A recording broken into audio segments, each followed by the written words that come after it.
Senate will come back to order. Reports from standing committees.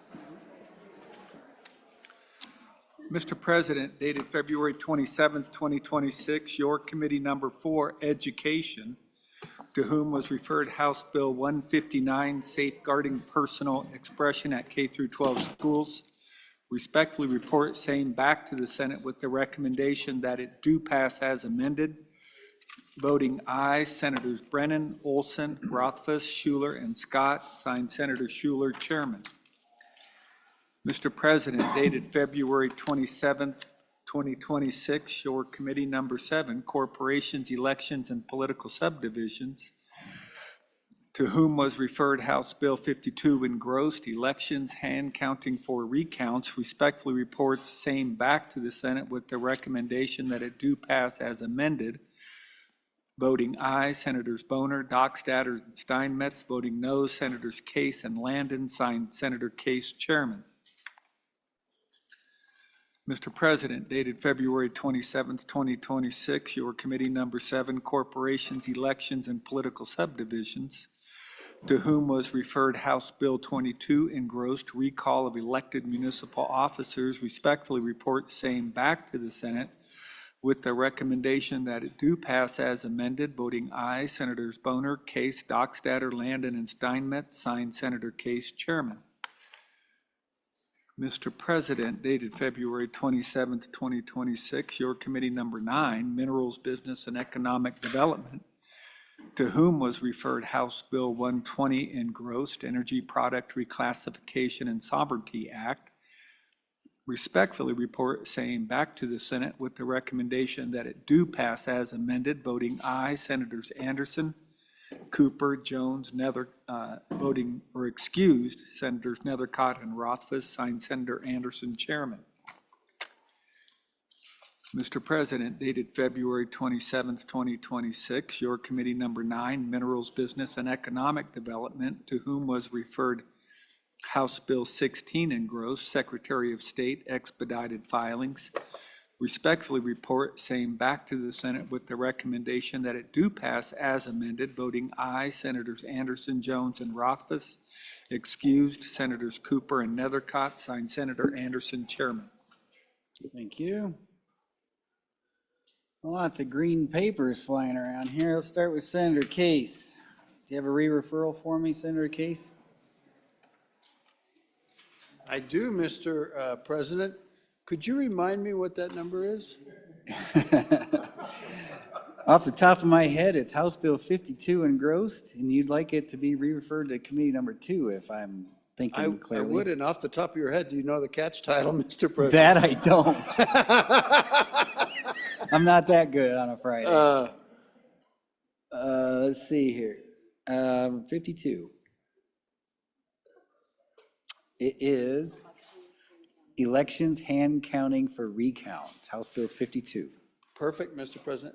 If there's no objection, I'd kind of like to get that over to appropriations. There's like $500,000 in that thing. All right, absent objection, House Bill 52, engrossed, has been re-referred to committee number 2, appropriations. Senator Anderson, are you ready on your re-referrals? Mr. President, I'm more ready than Senator Case was. You just ran him right over. Mr. President, absent objection, we would like to move House Bill 120, engrossed, Energy Product Reclassification and Sovereignty Act to number 2, appropriations. Absent objection is so ordered.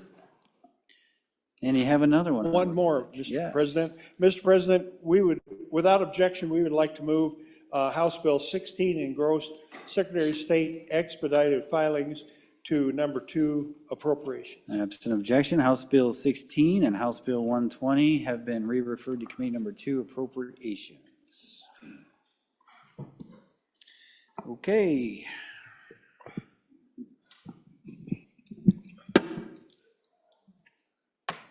Madam Majority Floor Leader, with that order of business of consideration of bills on general file. Mr. President, I move that the Senate resolve itself into committee of the whole. You've heard the motion. All those in favor say aye. All those opposed, no. Motion carries. Senator Jones, take the seat, please.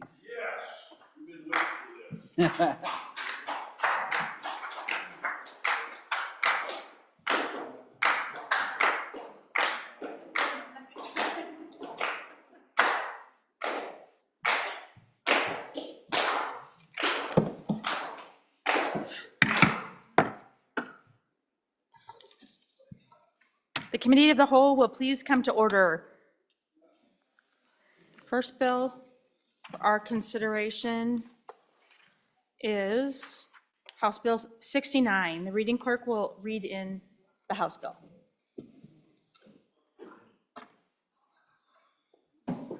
House Bill 69, Department of Health Land Transfers, engrossed, an act relating to state lands, sponsored by Representative Larson, referred to Committee Number 5, which returned a do pass recommendation, voting aye. Senators Craigo, Ide, McEwen, and Pearson. Excused, Senator Love. Signed, Senator Ide, Chairman. You've heard the reading of the bill. What is your pleasure? Senator Case. Madam Chairwoman, I'm not on the Ag Committee, but I talked to the Ag Chairman, and he wanted me to discuss the bill, so I'll go ahead and make the motion for the Ag Committee. I move that when the Committee of the Whole rises to report, that it do so with a do pass recommendation on House Bill 69, Department of Health Land Transfers. Madam Chairwoman, this is a bill about the Wyoming Life Resource Center, which is in my hometown of Lander. It is a longstanding property that has been a home for disadvantaged people since the turn of the last century, Madam Chairwoman. It was originally developed to be kind of a self-supporting agricultural-based operation. So it had a large amount of land that was used for agricultural purposes. People that lived at the Life Resource Center, and then it had a different name, but the current name's better. People that lived at the Life Resource Center worked on the farm. They produced produce, they raised livestock, they put up hay. It was quite a huge operation, and there were more than 700 residents of that facility. Madam Chairwoman, over time, everything, of course, has changed. There was a whole effort to help people that lived at the Wyoming Life Resource Center find alternatives within the communities. And the Life Resource Center has been sort of repurposed over the years. And they moved away from the model where it was a self-supporting farm. One of the major reasons that they moved away from it, among others, there's kind of the different issues about forcing people to work, but Madam Chairwoman, I mean, they were paid. It was, but it was a different era when that was kind of a tolerated thing. And another thing is, people that live there now are really capable. They do have jobs and they try to find employment, but it's not the kind where you can run a farm and raise livestock and put up hay and run tractors. That's just not very feasible. So the land, the agricultural land around the property has been used for the Honor Farm in Riverton. They put up hay and run cows on it. But it sits, it's prime real estate, so to speak, in the very center of town. It's right next to this very important place that still serves the people of Wyoming, serves a little bit more different population, people that are dually diagnosed. It's kind of a safety net facility. And the people that are there from the old days that still remain there, there are very few of them, and they're very profoundly disabled. People with disabilities, Madam Chairwoman. At the same time, my hometown has a very old Department of Transportation facility. It's right in the heart of town. It's kind of limited in size, and that's the places where the snowplows and the highway patrol and the fuel pumps are, and some of the maintenance equipment is there, but it's not very, very big. They can't even do driver services or anything like that anymore, or anything like that. So the idea is to make some of this land around the Life Resource Center available to the Department of Transportation. And it's a different kind of land than, say, trust land but it has a purpose of supporting the institution. It's called institutional land.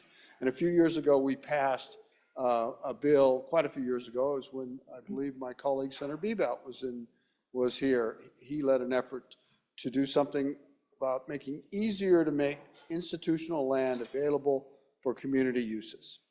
So there's where we're at with this bill. This bill that arrives in our Senate is different than the bill that I signed on to. I do not support this bill right now. I'll tell you why. I agree with the part about the Wyoming Department of Transportation receiving 30 acres for their facilities. But I only agree to that with the caveat that another portion of land be made available for residential purposes. And you see, the residential piece is important because facilities like the Wyoming Life Resource Center, it used to be a very classic institution. Isolated people there were considered institutionalized. We've tried to move away from being institutionalized to have community programs where people receive services within their own communities. And the Life Resource Center has tried to emulate that model also, to be close and interact with the community, to not be out and isolated, to be more close to residential interaction with the community and to provide more of an open environment. That's been challenging partly because of a new population of people there and we need a little bit more security. But still, my dream, and I've been involved with the operations of the Life Resource Center for 60 years in my family, maybe even longer.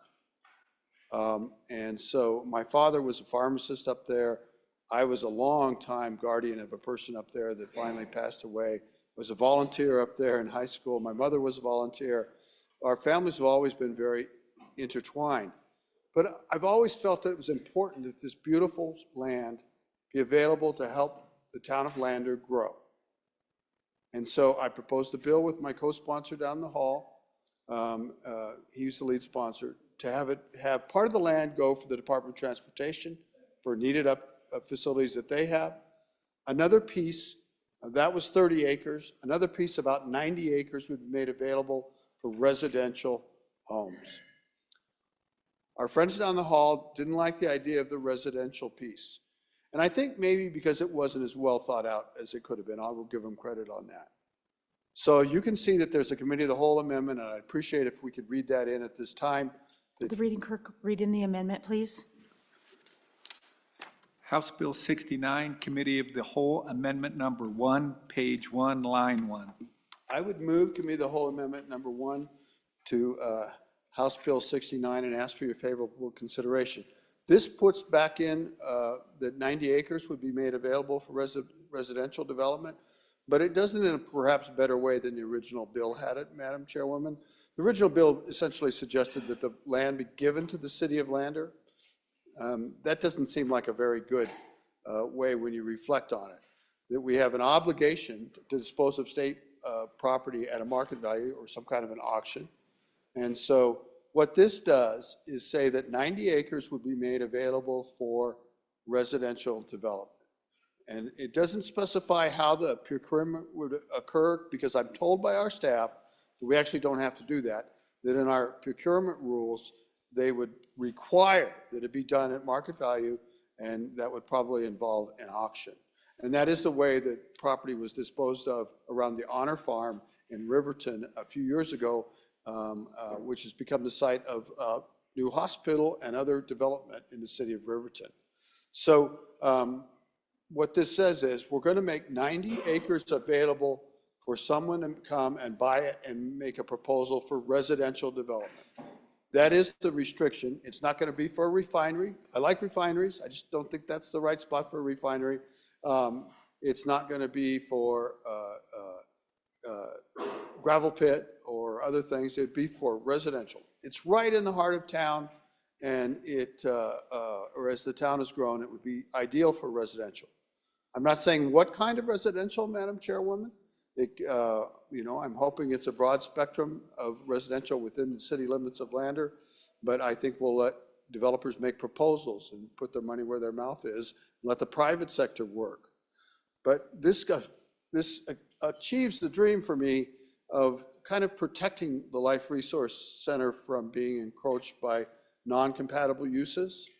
And, you know, yes, the YDOT facility is sort of on the realm of a little bit more of an industrial facility, but I think they're going to work very hard to be good neighbors and to make it a compatible site with both residential development and the Life Resource Center. I'm happy to answer any questions, and I appreciate your time, Madam Chairwoman.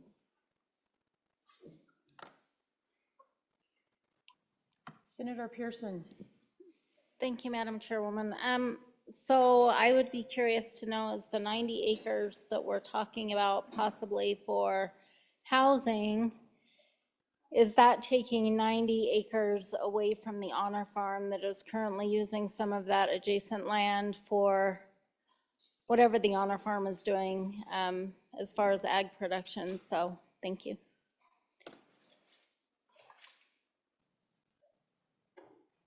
Senator Scott.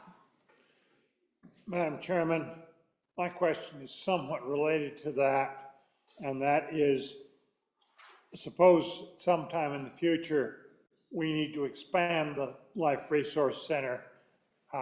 Medical science is gradually preserving more and more people that are born with very severe defects, and some of them may need residential treatment. It's possible that some of the people with mental illnesses will need long-term treatment, and that might be a place for it. Is there, if we pass this amendment and pass the bill, is there enough room still left with the Life Resource Center if at some time in the future we need to do some expansion there? Senator Hicks. Yeah, Madam Chairman, just a little discussion here. By constraining this back to only residential, I think it violates the constitutional provision that it has to go to highest auction. It could very well be that that property could be much more valuable to the state of Wyoming to an industrial user. And so how is this not violating that constitutional requirement by constraining what those uses can be if we sell this property? And so I think that's kind of outside the bounds of getting the highest and best use and going through a public auction on public lands. And so just how is this skirting around that issue? Senator Barlow. Thank you, Madam Chairman. Madam Chairman, when the bringer of the Committee of the Whole amendment, maybe actually speak to whether this is institutional land or actually state trust lands. That might help differentiate that constitutional component. Thank you, Madam Chairman. Senator Case. Thank you very much, Madam Chairwoman. I'm happy for the interest of my colleagues. This is institutional land, Madam Chairwoman. It's not strictly trust lands. That gives us a little bit more flexibility. And if you look at the time when we did something for the Honor Farm in Riverton a few years ago, that was specifically for a business park and a piece that came out of their development there. So I think there's more ability to target what the land would be for. I also point out, though, that residential use is probably, residential lots are the kind of the priciest lots out there if you want to look at how we're actually getting value on the bottom line. Probably more than the price you pay for other types of land. With respect to allowing my good tall senator friend from Natrona County, with regard to the expansion of the Life Resource Center, this is not enclosing all the way around. It's not restricting their growth. There's still a lot of land there. I'm just going to speculate that there's probably 3 to 5 times more acreage around there and connected with the Life Resource Center, and that might come into play in future years. There's a little cemetery on the adjacent land from fascinating cemetery, beautiful little cemetery. I'm not positive that this residential land that we're talking about here actually even touches the Life Resource Center. The Department of Transportation's facilities are right on the other side of a road from the Life Resource Center. So there will be lots of room for the Life Resource Center to grow should that be necessary. Or the state of Wyoming might have other uses there. And, you know, Life Resource Center has kind of evolved to a multi-agency center now as they've repurposed some of the buildings, like Department of Environmental Quality is there, the Department of Family Services is there. So there, who knows where that might lead into the future. Indeed, this land right now, to my good friend from over on the cooler side of our mountains, this is leased by the Honor Farm for purposes of inmate program with respect to raising cows and putting up hay. I can't remember if it's cow-calf operation or they just do, I don't recall seeing calves there lately, but they do use that facility. The remaining land will be available. They're probably losing maybe a quarter of their land.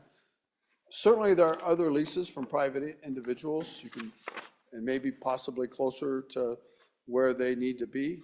And there is possibly some that's even adjacent. But it does trade off money that we're receiving in terms of an agricultural lease. I don't know exactly the price of it, but I would bet it's a cow-calf pair kind of thing if they do have calves. And so I would venture that it's not a lot of money.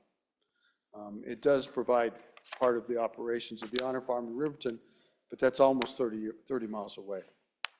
So we would be giving up some of that agricultural benefit, but we would get other benefits as well. So with that, I'll try again on round 2. I hope you'll support the amendment, Madam Chairwoman. Senator Ide. Yeah, thank you, Madam Chairman, and thanks for that delivery discussion on that amendment.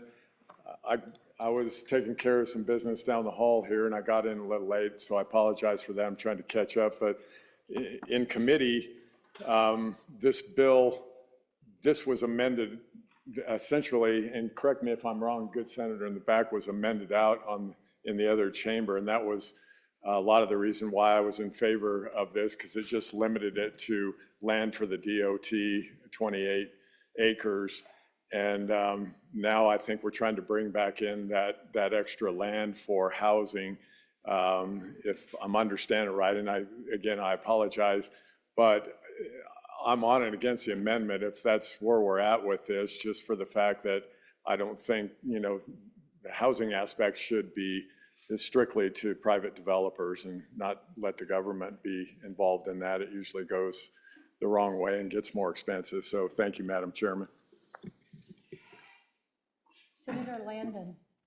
Thank you, Madam Chairman. I wasn't going to stand on this one till the previous comments. I support the amendment, and here's why. This is about the 4th or 5th time that I've come up against items in my work as a state senator, and it just seems like the state of Wyoming can't get out of the way. This is an opportunity for us to do something right for a community up there. I think it's a novel approach. I think it gives a little bit of a nod. I agree, we've got to get the value out of the property, no question. I think we will do that with this proposal. It's frustrating to me that we always fall back on, well, we have rules or we have these things that we've got to abide by, instead of trying to figure out a way to work with these local communities, many of which are site-bound, surrounded by federal properties, and we don't have any room to build the housing. We talk about housing in here every year that we're down here, the last 5 or 10 years. We try to clear up something like this, which goes to private development. And here we are trying to not support the notion. So I'm going to support it, at least all the way to 3rd reading, to see what we can do for that community up there. Thank you. Senator Hicks. Yeah, Mr. Chairman, I agree with my colleague from Natrona County, except for we have this little provision called the Constitution. right? We have this little constitutional problem associated with it. It's not just school trust lands, it's all those institutional lands that we accepted when we became a state.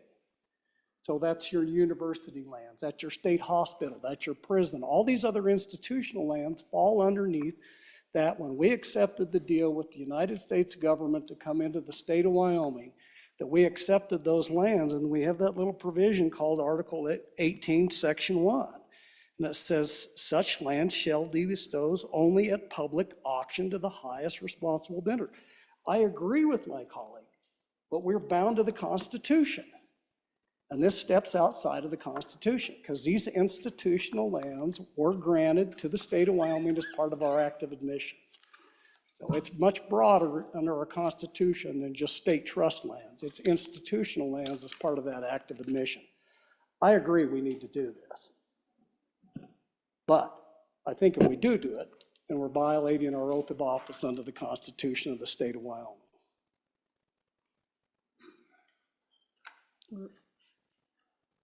Senator Case. Thank you, Madam Chairwoman. Well, let's be clear. It's an empirical question, but I do not believe that these were land grant lands to the state.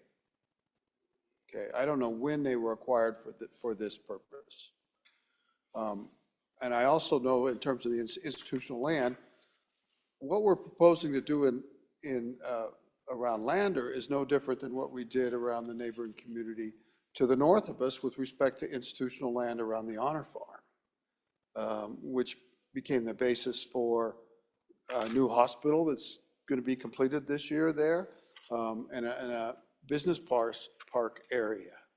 And I recall very much, we had a discussion, there was a bill brought by then Senator Bebout about institutional lands to allow them to move from, because the institutions don't need the broad land base anymore, to move from that to being in the private sector. And that's what this does, Madam Chairwoman. And we can verify and dot all our I's. And if we need by third reading to put in something about the highest bidder and not have the restriction on the residential use, I think I'd be willing to go with that. But I think that we're wrong on that. We can have residential use. You see why the residential use is so important, Madam Chairwoman, is this Wyoming Life Resource Center is a residential facility. It's important that its neighborhood and it be part of a community and kind of more connected with the community. And I think this helps to achieve that. Just having the Wyoming Department of Transportation put one of their facilities right there in the middle of it and not having any other kind of buffer with respect to the residential does not achieve that. And in fact, would make me want to vote against this entire bill. I just don't think that's appropriate. It's not a balanced approach to move forward.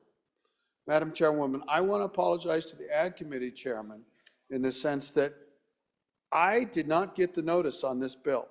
And I don't know, but I've heard people mention a couple times that they didn't get notices on bills when you're the co-sponsor and it's up in the second house. And so I would have discussed all this in the committee.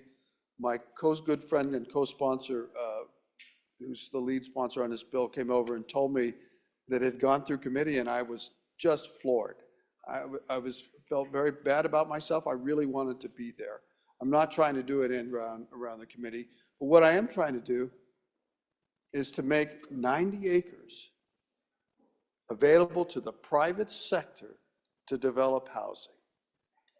Former government land going to the private sector to develop housing and help a community to grow right in the middle of the community. Oh, I hope you'll support it, Madam Chairwoman. Senator Scott. Madam Chairman, on and for the amendment. Madam Chairman, I think that there may be a valid question about the constitutional problem. I would suggest that on second or third reading could be fixed if you put in a provision that said it had to be zoned for residential before you sold it. That's not a hard and fast restriction how it can be used, because the highest bidder could take the zoning the other way. but I think you would probably both enhance the value that you'd get for it and have the result that is being sought. So I think we can get this done in a way that does meet the requirements of the Constitution. So I would urge just to adopt this amendment, and they can refine it a bit on second or third reading, Madam Chairman. Senator Pearson. Thank you, Madam Chair. So a question, because this is not my expertise, but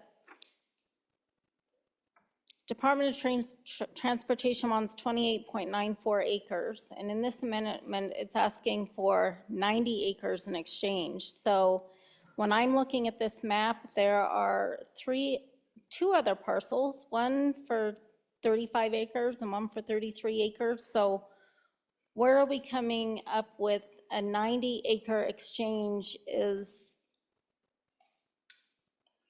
an even exchange with 28.94 acres? Why isn't it an even 30 and 30 is what I'm saying. So I would like that explained. Thank you.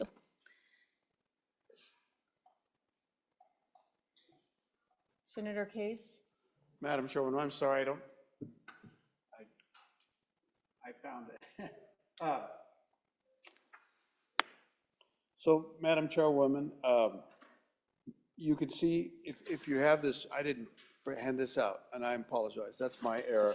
But the area, the 29, almost 29 acres, these aren't exchanges. They're just going from the state of Wyoming institutional land, from part of it, the 29 acres goes to the Wyoming Department of Transportation, and 90 acres, being the sum of 35.1, 20.2, and 33.9 in these little fields, goes to be sold for residential development.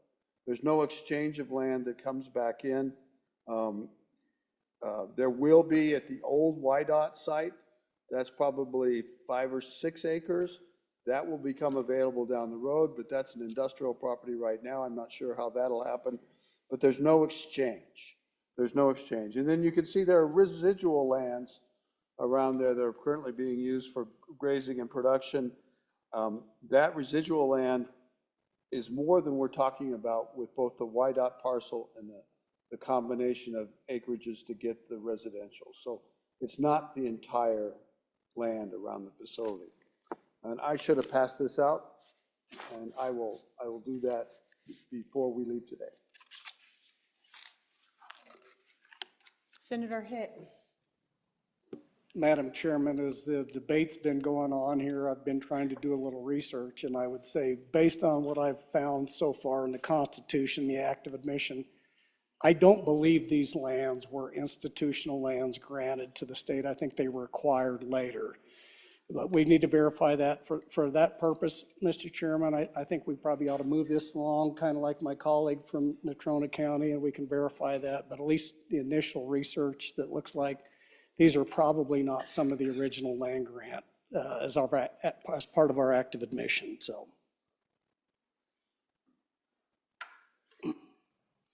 Okay, all those in favor of Senator Case's motion to adopt the Committee of the Whole Amendment Number 1 to House Bill 69, please say aye. Those opposed, no. The motion to adopt the Committee of the Whole Amendment Number 1 to Senate File 69 has passed. We are back on the bill. All those in favor of Senator Case's motion, when the Committee of the Whole rises to report, that it do so with the favorable recommendation of House Bill 69, Department of Health land transfers, say aye. Those opposed, no. House Bill 69 has passed the Committee of the Whole. The next bill for consideration is House Bill 78.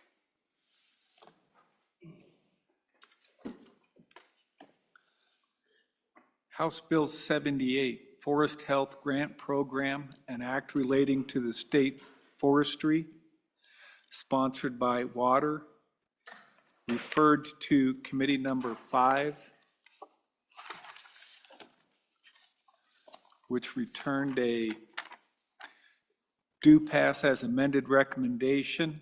Voting aye, Senators Crago, Ide, Love, McEwen, and Pearson. Signed Senator Ide, Chairman. Re-referred to committee number 2, which returned a do pass as amended recommendation. Voting aye, Senators Driscoll, French, Garou, Larson, excuse Senator Salazar, signed Senator Salazar, Chairman.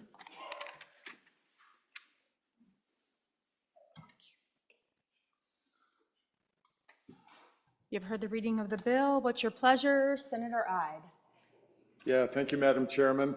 I move that when the Committee of the Whole rises to report, it do so with the recommendation that House Bill 78 do pass, and I will turn it over to the good senator from Baggs to give you an explanation. Thank you. Senator Hicks. Madam Chairman, there is a standing committee amendment number 1. Could I have that read in at this time? Please do. House Bill 78, Standing Committee Amendment Number 1, page 6, line 19. So, Madam Chairman, members of the body, this is another little healthcare project program for the state of Wyoming, except for we're dealing with the health of our forested lands. I just want to run through a few numbers with you real quick. There's about 11.5 million acres in the state of Wyoming that's forested. Of that, about 1.1 million is in private, 1.3 in BLM, and 9.1. Just a little reminder, in 2024 and 2025 together, we burned in the state of Wyoming over 1.1 million acres. And I know many people didn't have the opportunity to go to the forest health briefing, but let me give you the short picture. Our forested lands are in poor condition.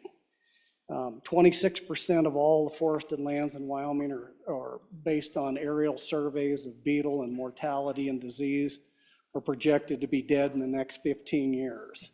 This program, Forest Grant, is really a cost share program, sets up a program for the state forester, could go in and work on forestry projects, and if you just turn over, the meat of the bill is on, starts at page 2, for the purposes of enhancing water yield, reducing catastrophic wildfire, increasing forest products, and improve the habitat conditions for wildlife and livestock, and any other project deemed to be beneficial and substantially a benefit to the people of the state of Wyoming.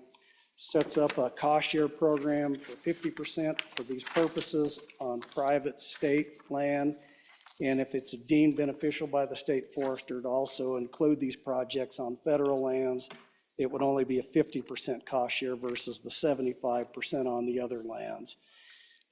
Members of the body, good little bill here. The question is do these projects work?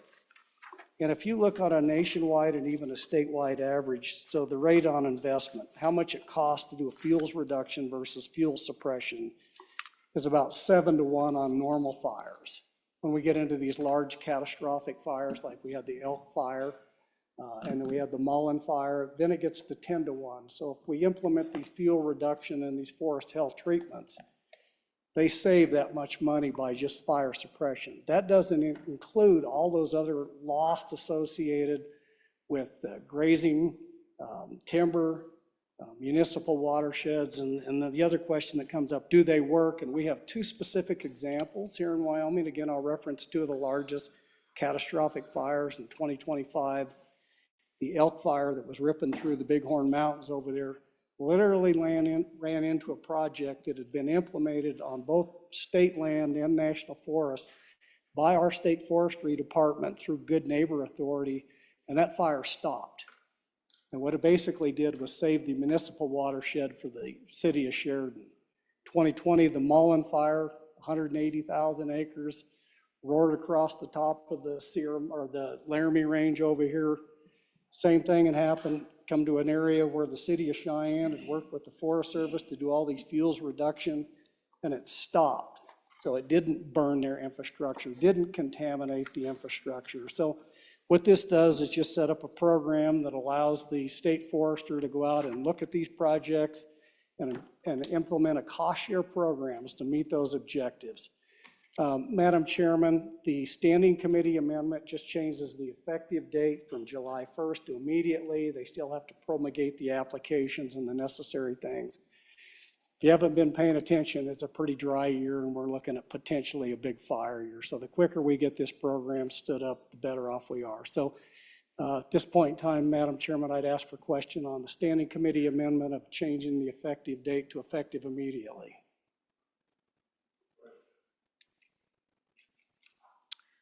All those in favor of Senator Hicks's motion to adopt the standing committee number 1 to House Bill 78, please say aye. Those opposed, no. The motion has passed, and we are back.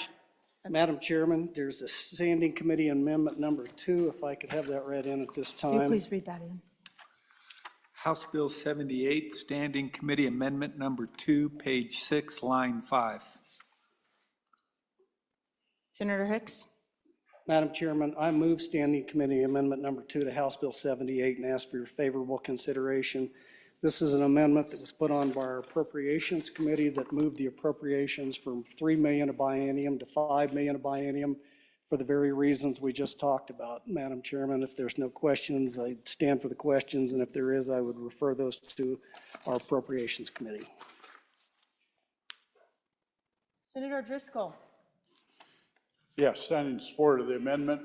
If 3 million is good, 5 million is much better. This is a great insurance policy for the state of Wyoming. A little public service announcement that goes with it, folks. They just announced the first ESA fire in Wyoming, suppression fire in the Bighorns. These are critical bills to us. We get huge returns back on them. So I'm on the amendment, but I'm also talking a little on the bill. This is the best returns we get. Really a nice talk from Senator from Baggs on that. We're going to have to continue to invest if we don't want to spend our money out of the general fund on fighting fire. Let's not act like the feds. Let's prevent it, not fight it. Thank you. Are you ready for the question? All those in favor of Senator Hicks's motion to adopt the Standing Committee Amendment number 2 to House Bill 78, please say aye. Aye. Those opposed, no. The motion to adopt the Standing Committee Amendment number 2 to House Bill 78 has passed, and we're back on the bill. Senator Barlow. Thank you, Madam Chairman. Madam Chairman, I'm interested as I read this, it talks about the state forester making some determinations of public purpose. And I don't know if that's something we write into a lot of our grant, by designating a single individual, state forester is an appointed individual, to do that, to make that kind of determination. And then second, go down to subsection D of this, it talks about a written opinion from our Attorney General certifying legality, et cetera. So we're kind of belt and suspenders, like what would be the challenge? Are we talking about a 16-6 type challenge? Because we could use these on private lands and there might be private benefit. But there's two things in here, public purpose and then another place where it's a legal opinion. So any comment on that would be appreciated, whether this is are we starting a new program? This is a continuation of an existing program. And if we have this same kind of language in another type of program. Thank you, Madam Chairman. Senator Hicks. Yeah, Mr. Chairman, that's a good question. And so any of the grants made by our state agencies, typically you're going to have to go through the AG's office when you implement a grant agreement. What this effectively does is, and it gets back to the very public purpose component, it's anticipated, but we don't know for sure, but it's anticipated that most of these are going to be very similar to the Wildlife Natural Resource Trust Fund. And so they'll go out to all of those non-corporate entities out there that are eligible under the program. That clause would specifically speak, so the public purpose, we can only lend monies to private corporations for public purposes. And so that's the reason that's in there. If there was a determination by the state forester that was in the benefit of the state of Wyoming that met a public purpose, that they could potentially grant monies to a, let's say, a corporate or a private business entity only if it met that litmus test. The Attorney General would still have to review that. It's a little bit wordy for the way we get around here. As long as these grants are going out to governments or subdivision of governments or non-corporate entities, It's the normal process that we use with the small water project, with the Water Development Commission, Wyoming Wildlife Natural Resource. So that's just kind of a category. I hope that addresses my colleague's concern. If there was a time that the state forester made a determination that it was in the interest and the public interest of the state of Wyoming to allow one of these grants to go towards a corporate entity, then that would have to be reviewed. That's the contract clause in the Constitution that prohibits us for doing that unless it's for a public purpose. I hope that answers my colleague's question. Seeing no further questions, all those in favor of Senator Ide's motion, when the Committee of the Whole rises to report, it do so with a favorable recommendation of House Bill 78 and say aye. Those opposed, no. House Bill 78, Forest Health Grant Program, has passed Committee of the Whole. The next bill for consideration is House Bill 87. We'll have that read in. House Bill 87, Omnibus Water Bill Planning, an act relating to water development projects sponsored by Water, referred to Committee Number 5, which returned a do pass recommendation, voting aye, Senators Crago, Ide, Love, McEwen, and Pearson, signed Senator Ide, Chairman, re-referred to Committee Number 2, which returned a do pass recommendation, voting aye, Senators Driscoll, French, Garou, and Larson, excuse Senator Salazar, signed Senator Salazar, Chairman. You've heard the reading of the bill. What is your pleasure, Senator Ide? Yeah, thank you, Madam Chair. I move that when the Committee of the Whole rises to report, it do so with the recommendation that House Bill 87 do pass. And I will turn it over to the good senator from Converse County and Natrona County in front of me with select water. Thank you, Chair. Senator Boner. Thank you, Madam Chairwoman. I'll be driving the planning omnibus here today, this afternoon.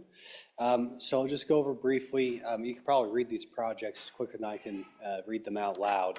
But just as a summary, we have total appropriations in the planning bill out of account 1 of 2.6 million, account 2 a little less than $1 million, and account 3 a little over $1.5 million for this entire bill. Total expenditures out of all 3 water accounts are $5.2 million. So you'll see the first ones we go through are level 1 projects for new development. These are your master plans, these very broad plans dealing with a particular irrigation district or particular area. They range from Lincoln to Goshen counties. They also include the UW Water Research Program. That's a program at the university that'll do a couple of water-related research projects a year, which we fund out of this bill. Total appropriations of $2.1 million. Moving on to more feasibility studies, level 2 this time in Lincoln County for new development. All these are for new development, by the way. In Lincoln County, $300,000 there. Then we have rehabilitation projects out of account 2. We have one in Park County for level 1 recon studies for rehabilitation in Shoshone Irrigation District, and then Casper Alcova, Wheatland source and transmission evaluation. These are both level 2 feasibility studies, continuing to work in those areas. A little over $500,000 there. You have funding for the UW Office of Water Programs there. That's funding for the personnel there. And then finally, on page 8 of the bill, you have a little over $1.5 million for Alkali Creek, given the fluid nature of that situation, so to speak. Looking for additional planning to make sure that and time needed to deal with the changing environment there and the changing nature of that project. As we look to continue to bring more landowners on board, that may require adjustments to the project, which means you have to adjust the planning side of it.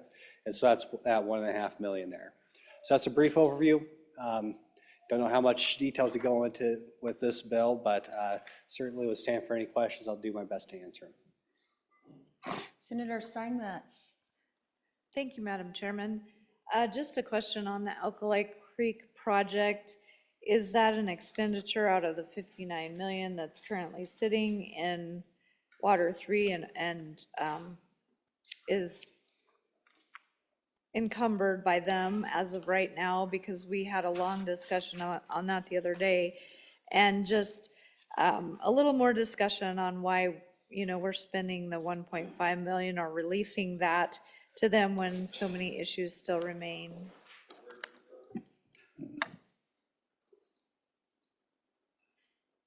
Senator Boner.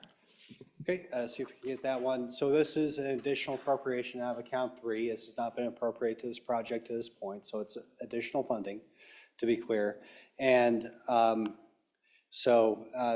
this is dealing with you know, the contractor's ability to extend their scope of work involving these landowner discussions. It could be, there's discussions of, you know, adding center pivots here and there.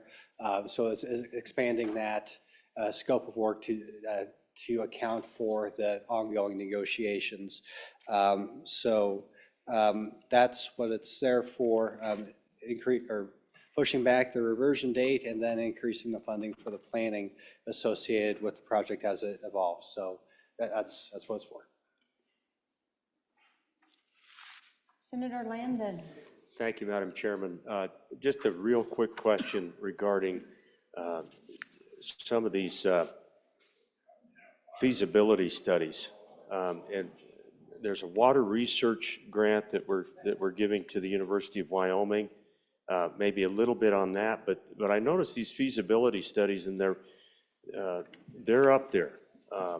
What's the cost driver on these studies? Just a little bit on that. Not having served on select water, it would just help me get up to speed with what goes on when you go out there to look at some of these projects. Thank you.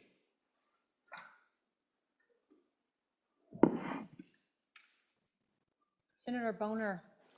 Okay, see if we can do that. So this is just a basic level study that kind of encompasses the entire area. So that they'll do things like inventory and assess the water supply system, evaluate the ability to meet current and future water demand, and develop a roadmap to address issues in the water system. So it's a comprehensive look at what they have, kind of a little bit of forward-looking, you know, I hate to call it speculation, but trying to look towards the future and see what demands may be, not just currently, but well into the future. And then you can come up with a plan as to how to deal with it. So it's not, it seems like it doesn't like it's too terribly different from any other sort of master plan. Maybe we usually associate that with you know, building buildings on a college campus or some other type of you know, area. This is sort of the water equivalent of that. You know, seeing what we have, seeing what we may need, and then maybe develop a potential plan for the path forward. And you know, maybe most of them come back and say that everything's good. We're not going to have to move on to significant construction activity, but at least we're looking critically at the current needs as well as the current assets and trying to come up with some sort of plan. Senator Dockstader. Thank you, Madam Chair. And just on that feasibility point, the chair of that committee could confirm that we've reached a point of, we've vetted it to that point, and it's ready to move forward. This is a process. If you haven't served on this particular committee, this is a process that goes through a step-by-step process. If the chair could confirm that. Senator Boner. Yes, that's correct. This would be the very first step of a process. If it does move to more significant or does identify more significant needs, then you go to a level 2 or a level 3 study if necessary. Not saying that it's necessary, but for example, it's a level 1 that identified the issues and say La Perelle Dam, for example. And so it could identify needs. That's an extreme example. Yeah, this is a standard part of what we do with water development is constantly looking around the state, seeing what we have, see what we need. But yeah, this would be at the very, very beginning of what would be a very lengthy process if it does proceed to some sort of level 2 or level 3, further developing the plan and ultimately leading to some sort of construction. Okay, all those in favor of Senator Ide's motion when the Committee of the Whole rises to report it, do so with a favorable recommendation of House Bill 87 and say aye. Aye. Those opposed, no. House Bill 87, Omnibus Water Bill Planning, has passed the Committee of the Whole. The next bill for consideration is House Bill 3. The reading clerk, please read in the bill.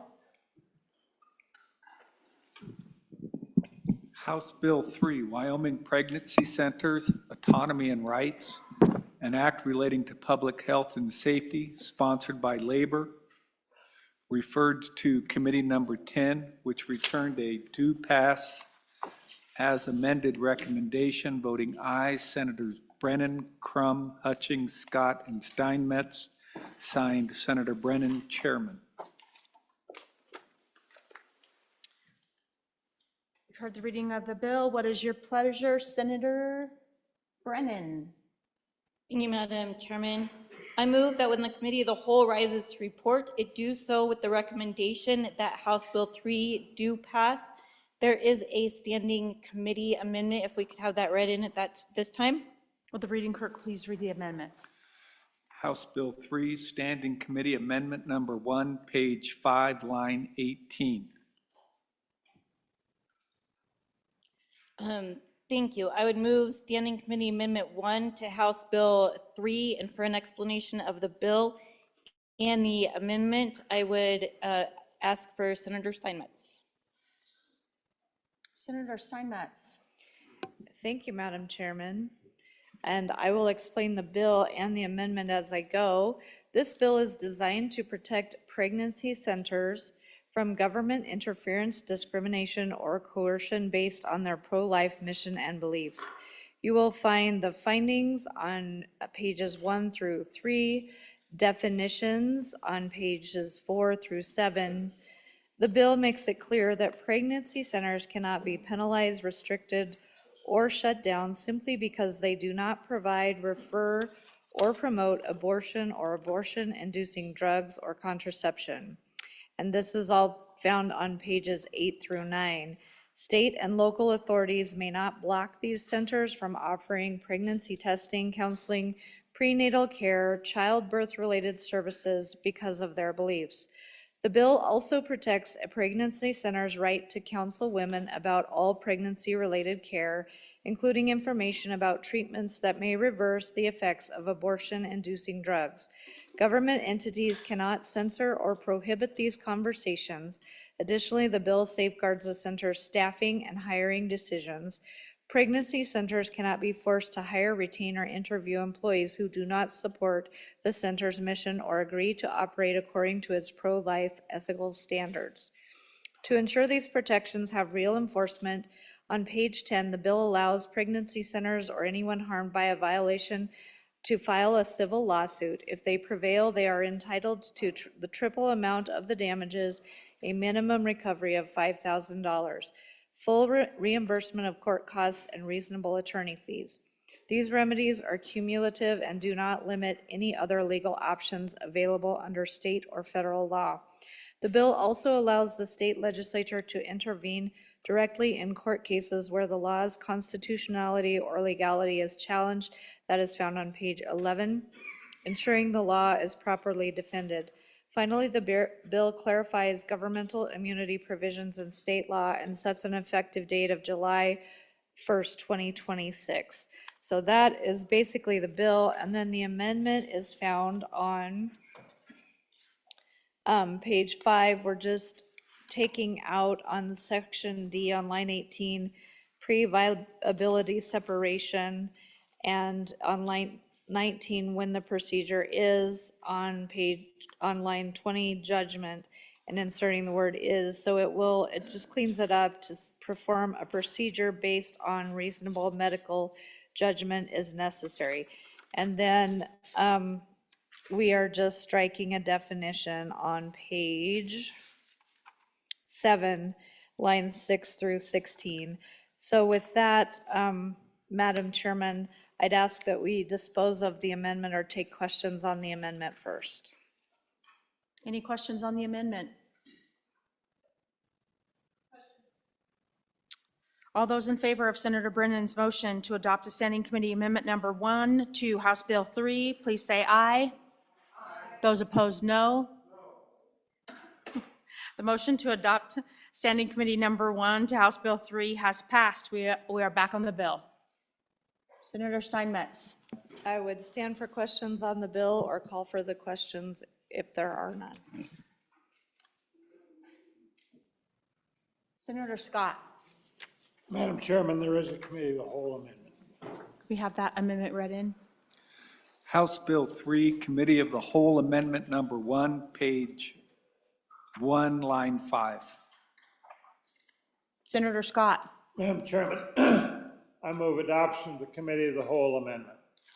And Madam Chairman, let me explain, and I am going to start very broadly on philosophy in this area and how that applies to this amendment. Madam Chairman, this is in the abortion area, which is almost a unique set of issues in that it's a fundamental moral question, and there's a very deep division within our society where people differ greatly depending on their religious beliefs and their deeply held personal beliefs. And my philosophy in this area has been that the government ought to interfere as least as possible in this area and ought to respect, Madam Chairman, the beliefs of all the religions and both sides of this very deeply held issue. This bill gives these centers some protection that they need because governments and people in governments that don't agree with them will try to interfere with them. And we've seen that a number of times, Madam Chairman. The protections are needed, and that's why I'm a supporter of this bill. In committee, there was criticism of the bill from an individual who I think knew exactly what she was talking about, that this bill could be attacked as being a special interest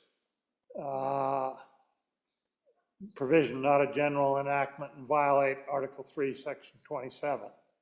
And I think it's open to that attack, frankly, Madam Chairman. So what I'm trying to do is the protection is needed not only for the centers that want to prevent abortion, but for the centers that are perfectly willing to refer to abortion if that's what the pregnant woman wants.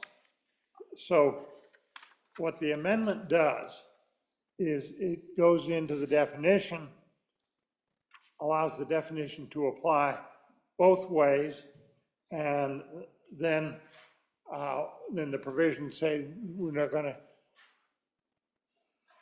to prohibit the regulation or forbid the practice. And it equalizes, and you can see right at the bottom, page 10, line 10, delete pro-life ethic and insert stance on abortion. And I think the effect of this amendment, Madam Chairman, would be to change this from a special interest piece of legislation to a general piece of legislation that provides the same protection for both sides. And I think, frankly, Madam Chairman, they both need it. Madam Chairman, I have moved the amendment, have I not? If I haven't, I do. Okay. So, Madam Chairman, that's the amendment, and it does equalize this and provide equal protections so that either side can run their centers free from interference by governmental authorities that will interfere with their ability to do it effectively. For instance, by requiring them to hire people that disagree with them.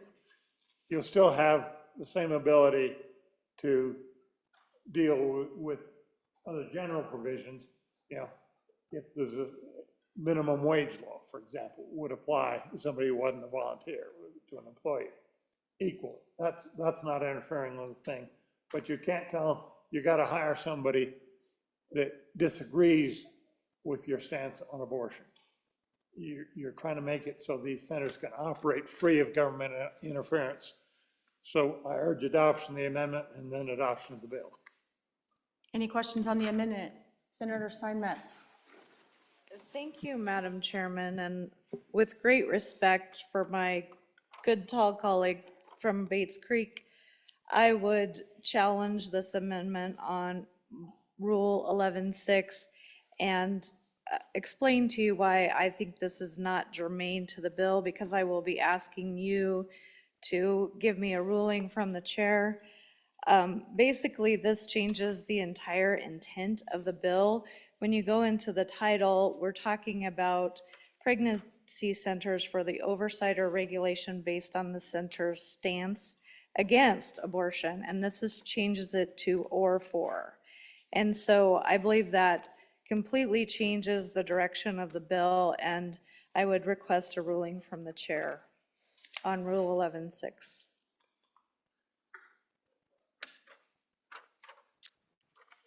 I would agree with Senator Steinmetz. The ruling from the chair is that it is not germane to the bill. So we're back on the bill. Senator Scott. Madam Chairman, I would disagree with that ruling. Frankly, I think it is essential to the bill. I think otherwise you've got a bill that is a special piece of legislation. It doesn't apply generally. And I really think that we ought to adopt the amendment. Otherwise, I think we're inviting our liberal courts to throw the bill out. Okay, I will call Rules Committee. Oh, sorry. Senator Case. Point of order, is the good tall senator asking for a meeting of the Rules Committee? Yeah. Senator Scott. Reluctantly, yes.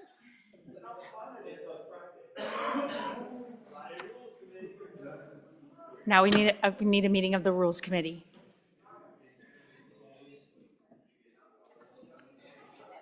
At ease till the sound of the gavel.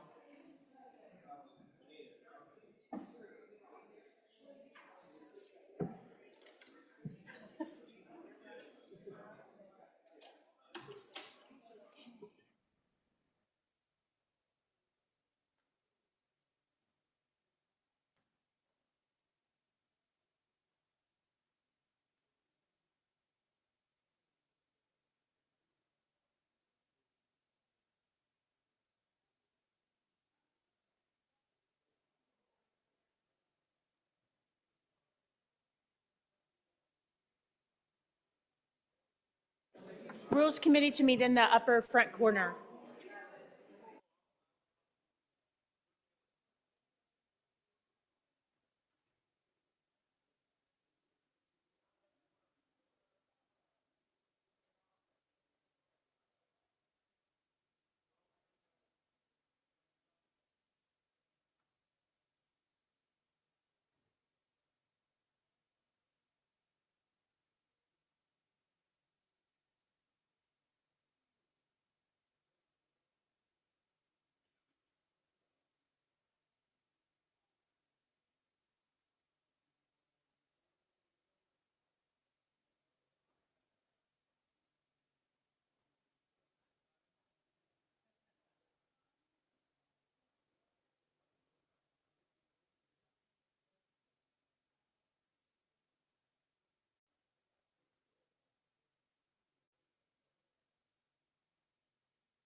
Will the Committee of the Whole please come to order? The Rules Committee has, oh, did you want to go? I can, go ahead. Senator Rothfuss. Thank you, Madam Chairman. I was just going to say the same thing you were. I'm sorry to interrupt. I was just going to note as a point of order that the Rules Committee has upheld the ruling of the chair on a unanimous vote. We're back on the bill. Question has been called. Sorry. Senator Scott. Madam Chairman, I'm still going to vote for the bill because I do think that these centers need protection. Really as a matter of preserving the freedom of their religions to effectively implement and practice what they're doing. And I think some of the government agencies have been unduly interfering with that. I am deeply afraid, Madam Chairman, that we have just demonstrated that this is special legislation, and I'm not sure it will stand a court test. But let the courts decide that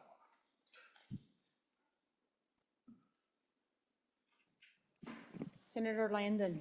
Madam Chairman, thank you. I'm sorry. I know it's late. This is when these come up, Friday evenings, and as we're trying to get ready to go. But I guess just in the words of the sponsor, I'd love to just have a better feeling for what this is going to do. We've got, I think, a facility like this. I believe it fits into the description of the bill, but I'm just not quite sure what we're doing with the legislation. I'm not sure what it does for this center that has been operating for quite a long time.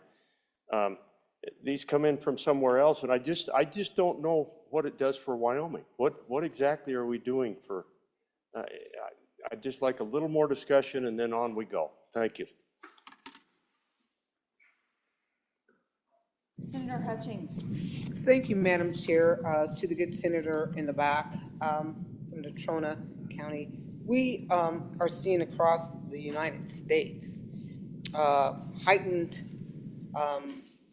discrimination against these organizations. Several states, not just one or two, but several, have tried to pass laws discriminating against these pregnancy centers, saying that they're deceptive, for one, that they must post certain signs, what kind of center they are. Let me see, there's several here. So instead of going through all of them, I'll just tell you what the bill is trying to do, is to protect the centers from censorship or discrimination. Senator Hutchings, I apologize, just 1 second. Your fan is getting picked up by your speaker, and I think it's drowning out what you're saying. That's pretty cool. I didn't realize that. Thank you. It's just so hot. I wore a hot jacket. Anyway, the goal of HB3 is simple. It protects pregnancy centers from censorship or discrimination and ensures that they cannot be prohibited from providing pregnancy-related care, counseling services, or any other services related to pregnancy and postpartum care simply because they do not perform, counsel in favor of, or provide referrals for abortion, abortion-inducing drugs, or contraception. It protects their rights to free expression and free association. If it wasn't for all the states and the laws that are being passed, mainly from the east side of our nation and several on the west side of our nation, this probably wouldn't be an issue, but it is, Madam Chair. Thank you. Senator Rothfuss. Thank you, Madam Chairman. I do have a few concerns, and they're consistent with the tall senator from Natrona County in that this does appear to be special legislation.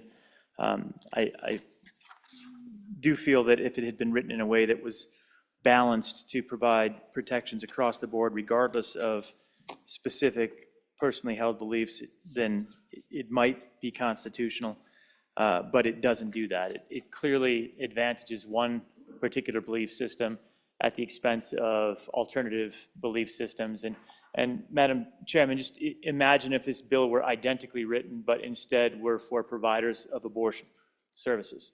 And that was only what it did. It provided protections for abortion service providers, provided opportunities for substantial lawsuits with triple damages, minimum lawsuit of $5,000, and provided everything that this bill does, but only for abortion providers.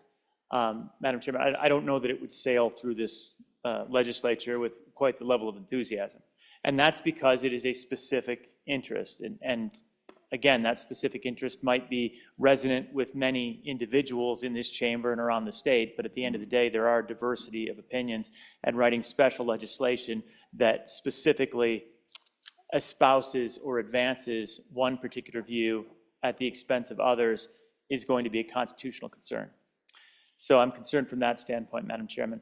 I'm also concerned, though, just from the litigation side of it, all else being equal, the idea of adding a minimum of $5,000 as the potential fine, adding triple damages, adding the provisions that are in here to provide vast opportunities for lawsuits by not just individuals that are attending it, but by any aggrieved party, is an invitation for lawsuit that, well, I was going to say we seldom put into statute.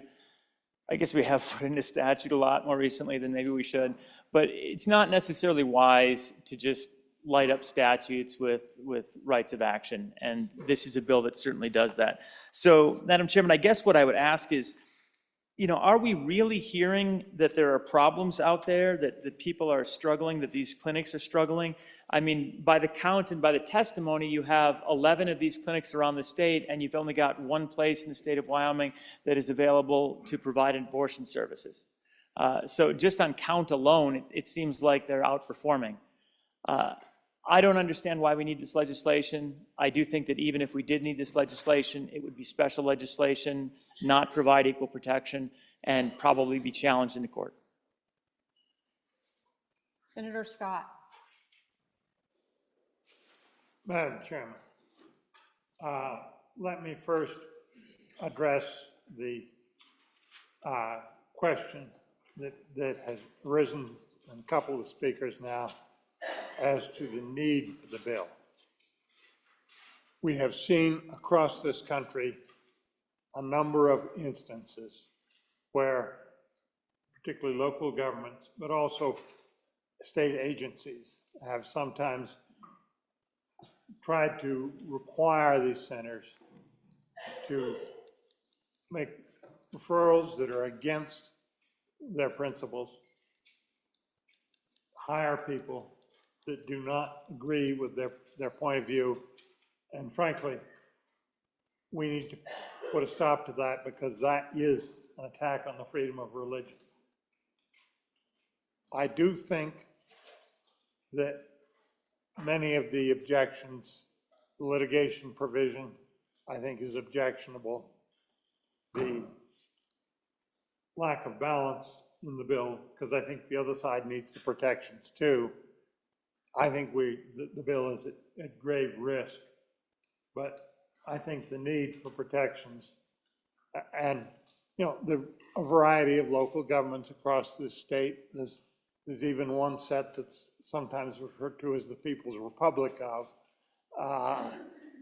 they might well be capable of violating this particular bill. I think there's a real need for the bill, Madam Chairman, but I am quite concerned about the flaw. Senator Ide. Yeah, thank you, Madam Chair. I'm on for this bill. I think this bill actually does do something. It protects these pro-life pregnancy centers from, any violations of their God-given rights to life and their moral conscience. So I think this is a good bill. This is headed in the right direction. Thank you, Madam Chairman. Senator Craig-O. Thank you, Madam Chairman. On in support of the bill, but I think we probably need to talk about a couple things as we move this forward through the process. I mean, I think from a legal perspective, there's a couple things we should think about cleaning up. And one is, and there's a difference between being able to bring a lawsuit and being able to get damages. And I've stood on this floor, I've stood on the one down the hall and talked about our continual desire to waive governmental immunity and what that means, and I'm not a big fan of it. I am a fan of you having a legal right to challenge your government. I think we should all have that right, and we do. Whether or not we allow for damages, though, is a different discussion, because those are taxpayer dollars. And what that means is all of us were paying for those damages if and when they occur. So this continual erosion of governmental immunity at some point will reach a breaking point. I don't know where that point is. I'm not sure we've reached it yet, but I know we're inching closer. We're gonna, over the next couple days, we're gonna look at quite a few bills that do just that. And I think we need to be considerate of that and take that into, into our thoughts, into our considerations as we move these bills forward, because we can still bring these bills, we can still protect, for example, the pregnancy centers without providing for damages. At some point, the insurance, we will no longer be able to get insurance for our governmental entities. They're gonna say, yes, you can get insurance, but it is so unaffordable, we can't afford it. The taxing entities, the governmental entities that pay for the insurance will not be able to get it because it will be unaffordable, because we've created so many rights of action and so many damages out there that they're not even calculable. So I think we just need to be careful of that. I am in support of this bill. My good colleague here mentioned that, to my right, mentioned there's an right of intervention in this one. I'm also not a proponent of that. I mean, I think that's up for the courts to decide who gets to intervene in a particular case. That's not for us. Now, we can definitely put it in the bill. We can put it in the law. I don't think that's a good idea. I say we leave that for the courts to decide and let the actual litigants decide who is right and who is wrong. We don't need to be sticking our nose in that. And so I think as we move forward, again, I'm in support of this bill. I want to get it across the finish line. But we might want to tackle a couple of these legal questions as we do that in this bill and in others as they come forward. Thank you, Madam Chairman. Senator Salazar. Thank you, Madam Chair. I am in total support of this bill. Thank you. Senator Brennan. Thank you, Madam Chairman. I will say that this is a bill that was brought forward by your joint committee during the interim, and it was an important bill for the committee. So as we contemplate things, I would just ask that we continue to move the bill forward and have these discussions. I do appreciate the good, robust discussions that we've had today on this bill. Senator Rothfuss.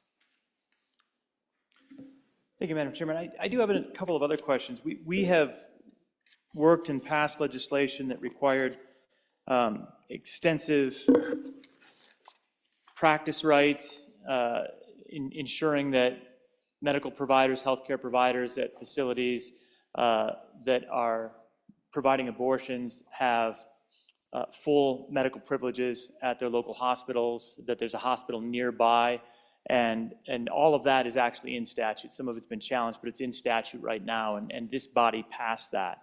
And I'm wondering if we have identical provisions for this, that if these individuals are providing opportunities for birth and childbearing services, if all of these individuals are also going to have privileges to the local hospitals and ensure that within a certain distance of these facilities, there is always a hospital provided.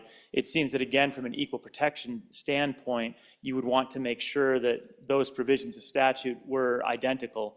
Since we had it as a required mandate on one hand, it seems like it would be here. So I was wondering if there's any discussion on the committee to ensure that practice privileges and licensing were appropriate and equivalent, and that there be a nearby emergency-capable medical center in case there was any need. Senator Steinmetz. Thank you, Madam Chairman. I'll try to bring us home. Maybe the good senator across the room might as well, but these do not provide medical services or birthing services. They're more counseling and free ultrasound, things like that are what are provided. So they're not an ambulatory care center. So there's no requirement to be near a hospital because they don't need that. So good little bill. I'm glad to work with the attorneys in the room if we need to tighten up some of the issues. We're obviously not the Judiciary Committee. And so with that, Madam Chairman, I'd call the question if there's no more questions. As a reminder, the Committee of the Whole Amendment number 1 was ruled out of order. We are on the bill. All of those in favor of Senator Brennan's motion that when the Committee of the Whole rises to report, it do so with a favorable recommendation of House Bill 3, say aye. Aye. Opposed, no.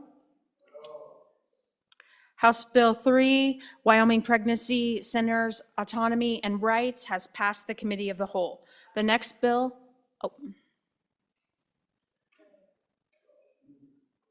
Senator Nethercott.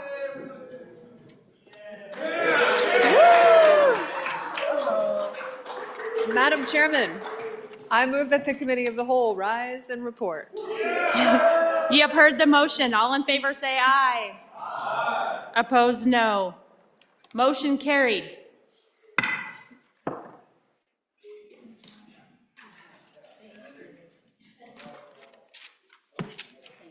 Thank you.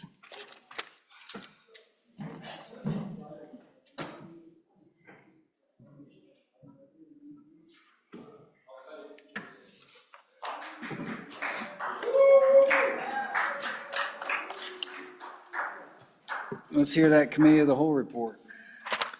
Mr. President, your Committee of the Whole, having under consideration bills on general file, begs leave to report as follows.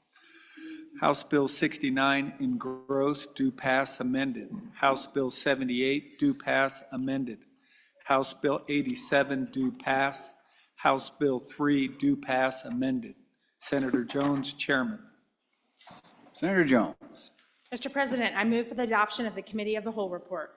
You've all heard the motion. All in favor say aye. Aye. All opposed, no. No. Motion, Committee of the Whole report has been adopted. Thank you, Senator Jones. All right. Standing committee reports.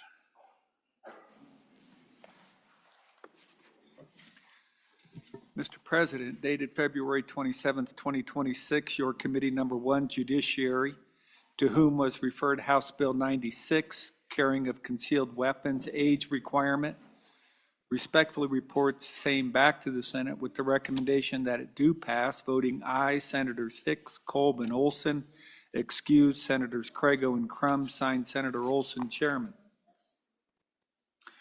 Mr. President, dated February 27th, 2026, your Committee Number 1, Judiciary, to whom was referred House Bill 39, engrossed firearms restoration amendments, respectfully report same back to the Senate with the recommendation that it do pass, voting aye, Senators Crago, Hicks, Kolb, and Olson, excused Senator Crum, signed Senator Olson, Chairman. Mr. President, your dated February 27th, 2026, your Committee Number 1, Judiciary, to whom was referred House Bill 95, carrying concealed carry colleges and universities, respectfully report same back to the Senate with the recommendation that it do pass amended, voting aye, Senators Hicks, Kolb, and Olson, excused Senators Crago and Crum, signed Senator Olson, Chairman. Mr. President, dated February 27th, 2026, your Committee Number 3, Revenue, to whom was referred House Bill 127, engrossed, voter approval for recreation mill levy, respectfully report same back to the Senate with the recommendation that it do pass as amended, voting aye, Senators Case, Ide, and McEwen, voting no, Senators Dockstader and Pappas, signed Senator McEwen, Chairman. Mr. President, dated February 27th, 2026, your Committee Number 3, to whom was referred House Bill 147, Property Tax Exemptions, Effective People's Initiative, respectfully report same back to the Senate with the recommendation that it do pass, Voting aye, Senators Case, Dockstader, Ide, McEwen, and Pappas. Signed, Senator McEwen, Chairman. Mr. President, dated February 27th, 2026, your committee number 10, Labor, Health, and Social Services, to whom was referred House Bill 41 engrossed WHP, DCI, and Warden Retirement Benefits amendments, respectfully report same back to the Senate with the recommendation that it do pass. Voting aye, Senators Brennan, Hutchings, Scott, Steinmetz, excuse Senator Crum, signed Senator Brennan, Chairman. Mr. President, dated February 27th, 2026, your committee number 10, Labor, Health, and Social Services, to whom was referred House Bill 126 engrossed Human Heartbeat Act, respectfully report same back to the Senate with the recommendation that it do pass as amended. Voting aye, Senators Brennan, Hutchings, Steinmetz. Voting no, Senator Scott, excuse Senator Crum, signed Senator Brennan, Chairman.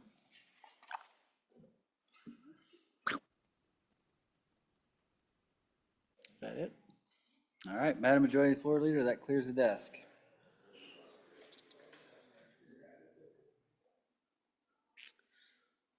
Mr. President, I move that we stand recessed until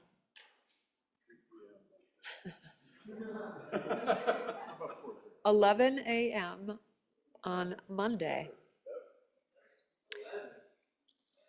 The reason for the delay is because the Joint Conference Committee is meeting with staff at 9:30 Monday morning, so we would not be able to gavel in at 10 because the president would not be available to gavel us in at that time. So a late start for all, 11 a.m. At that time, we may have a Senate caucus, but we'll need to discuss that. But be ready to go here for, to gavel in at 11 a.m. Thank you. Okay, you've all heard or any announcements? I guess we'll do announcements. Senator Brennan.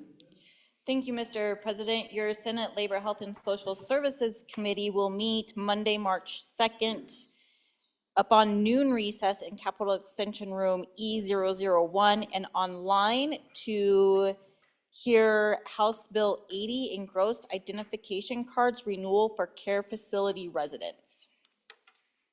Thank you, Senator. Senator Cooper. Thank you, Mr. President. Your Minerals, Business, and Economic Development Committee will meet Monday, March 2nd, upon the noon recess in the Capitol Extension Room W4 to consider House Bill 116, Destruction of Water is Not Beneficial Use, and House Bill 56 engrossed, Carbon Capture Mandate Repeal. Thank you, Senator Cooper. Any further announcements? Senator Salazar. Mr. President, Joint Conference Committee will be meeting on Monday at 9:30 a.m. in E301. Your Senate Appropriations will be meeting at noon recess on Monday for re-referrals. And your Joint Appropriations Committee meeting will be upon adjournment in executive session, and I believe that's on health-related issues. Okay. Senator Olson. Committee number 1, Judiciary, will meet at 8 a.m. on Monday, so no late start for us in room 002. We will consider 5 bills: House Bill 70, Wyoming Granite Act; House Bill 43, Anti-Money Laundering; House Bill 103, Wyoming First Amendment Protection Act; House Bill 157, Protection of Parental Rights, Causes of Action; and House Bill 92, Sexual Predators Prohibited from Public Office. Okay, thank you. Senator Nethercott. Mr. President, thank you. Just thinking this through as this goes by fast. Senators, for those of you that are interested, we got a lot of decisions. So as all of you know, the Joint Conference Committee met at lunch, and LSO is preparing that budget. A lot of media was there and are going to be reporting on what happened today at lunch from their understanding, and we're starting to receive questions from them. Welcome to discuss what happened today at the Joint Conference Committee with any of those senators. We can do an informal Senate caucus down in room W110. I'm sure that's available right now. just so that you don't have to be reading about some of those actions for the first time this weekend in the paper, and we can kind of give you a high-level overview before we do the real overview on Monday, just to that fairness for all of you. So as soon as the president gavels that out, I'll be available in W110 within about 10 minutes. That will be private caucus of the Senate. And Madam Majority Floor Leader, could you restate your motion? Because I think you might have said recess instead of adjourn. Oh, I'm sorry. Thank you, Mr. President. I move that we adjourn until Monday at 11 a.m. All right. Any further announcements? Seeing none, you've heard the Majority Floor Leader's motion. All those in favor say aye. Aye. All opposed, no. Senate will stand adjourned until Monday, March 2nd, 2026 at 11 a.m.